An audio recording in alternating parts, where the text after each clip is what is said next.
Кыргызстанда күйүүчү майлоочу май эмнеге кымбаттады? Кыргызстанда күйүүчү майлоочу майдын чекине баасынын жогорулашы Россиядагы муңайды кайра иштетүүчү заводдордо сатуу бааларынын жогорулашына байланыштуу. Бул тууралуу монополияга каршы жөнгө салуу кызматынан билдиришти. Маалыматка ылайык, бул коңшу мамлекеттерде жазгы талаа иштерине даярдыктын жүрүшүндө суроо талаптын өсүшү менен байланыштуу. Коңшу мамлекеттер, анын ичинде Өзбекстан жана Тажикстан Россия Федерациясынын муңай иштетүү заводдорунан бензин жана дизель майын сатып алышат учурда бензин жана дизель майы рыногунда абал туруктуу. Нефть продукталарын ташып келүү план боюнча үзгүлтүксүз аткарылып жатат. Эч кандай тартыштык жок деп айтылат маалыматта. Белгилегендей, 22 февралда монополияга каршы жөнгө салуу кызматы мындай нефтетрейлердин ортосундагы мунай продукталары рыногунда кызматташуу боюнча макулдашуунун алкагында айыл чарба азыктарын өндүрүүчүлөрүн күйүүчү майлоочу майдын керектүү көлөмү менен камсыз кылуу боюнча жумушчу жыйын өттү. Кыргызстандын нефтетрейдерлер ассоциациясы айыл чарба өндүрүүчүлөрүнө сезондук жеңилдиктерди берүү менен зарыл болгон күйүүчү май запасын камсыз кылууга кепилдик берет.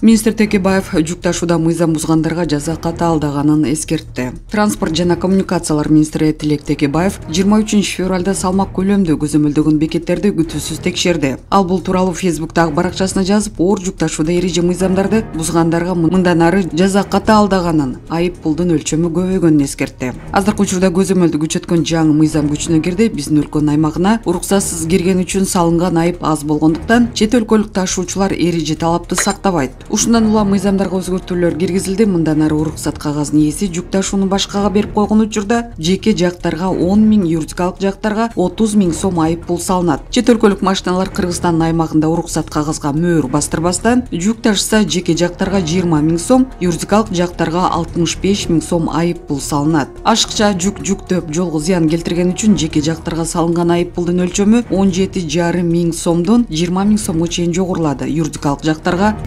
Москва шаарындагы мекендештер, Умбем клиникасы төмөнкү кызматтарды сунуштайбыз. Педиатр, гинекология, стоматология, неврология, хирургия, кардиология, лор, УЗИ жана башка. Андан тышкары массаж жана бардык лабораториялык анализдер. Толук маалымат +7 925 103 22 77. Биздин дарек Москва шаары, метро Нахимовский проспект, Сивашская 7, корпус 2. Сиздин ден соолугуңуз биздин камкордук.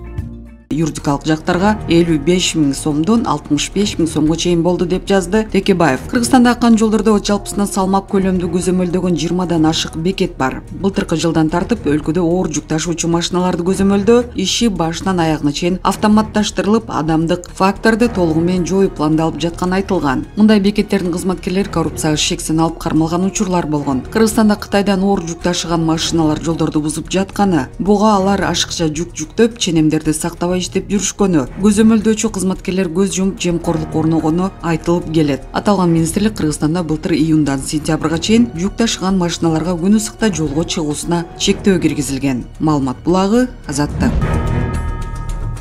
Бишкекте дайынсыз жоголгон 3 бир туугандар изделүүдө.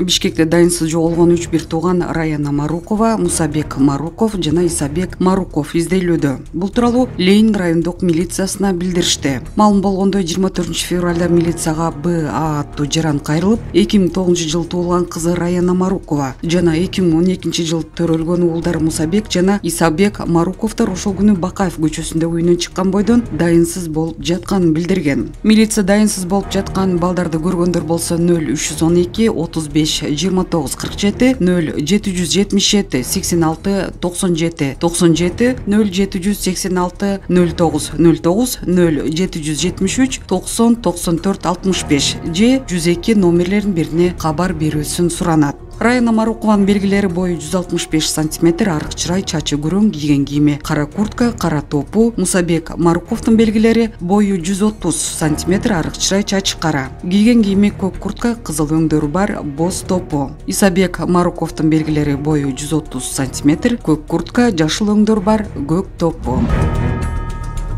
Америка Кошмо Штатындагы өзбек мигранттар Джо Байденди сотко беришти. Мексика аркылуу АКШга барган өзбекстандыктар Джо Байденди сотко берди. Бул тууралуу Дарьо маалымат агенттиги билдирди. Аны менен катар ички коопсуздук министринин катчысы Алехандро Майоркаска, иммиграция жана бажы кызматынын директорунун милдетин аткаруучу Патрик Лейхайтнерге каршы да арыз жазышкан. Редакция жалпысынан Америка Кошмо Штатына ар кандай иммиграциялык борборлорунда абакта отурган 35 өзбекстандык даттанганын белгиледи. Алар өз арызында улуттук белгилердин негизинде дискриминацияланып кармалган мыйзамсыз деп жарыялоону жана адвокаттын чыгымдарын төлөп берүүнү талап кылышууда деп айтылат маалыматта. Ошондой эле алар изолятор талапка жооп бербей турганына, жактоочу менен жолугушууга чектөө киргизилгенине арызданышкан. Учурда коңшу өлкөнүн жарандарынын дооматы соттун кароосунда турат.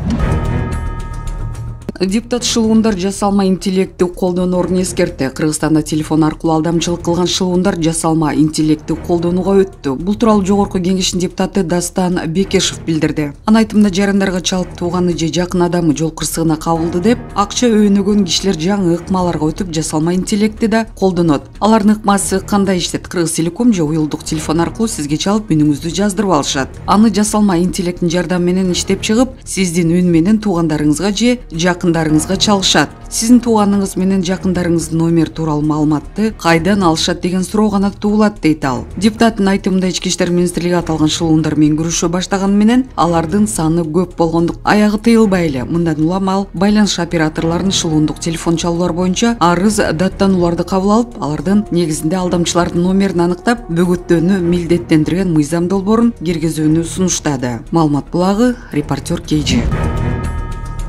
Кыргызстандык мушкерлер Орсияда өткөн эл аралык мелдеште 2 алтын жана 1 коло медаль жеңип алышты. Бул тууралуу Дене тарбия жана спорт департаментинен билдирди. Маалымат кылайык, бокс боюнча жаштар курама командасы мүчөлөрү Зафарбек Камилов 51 кг менен, Мырзакир Кошалиев 92 кг алтын байге багынтышса, Амантур Жумаев 54 кг коло медалдын ээси болду. Курама команда башкы машыктыруучу Улан Төлөнбай уулу жана машыктыруучу Азиз Абаскановдун жетекчилиги алдында мелдешке катышты. Белгилей кетсек, 2006-2007 жылкы өспүрүмдөр арасындагы эл аралык мелдеш Орсиянын Комсомольск-на-Амуре шаарында 20 февраль күнү башталып, 24 февралда жыйынтыкталды.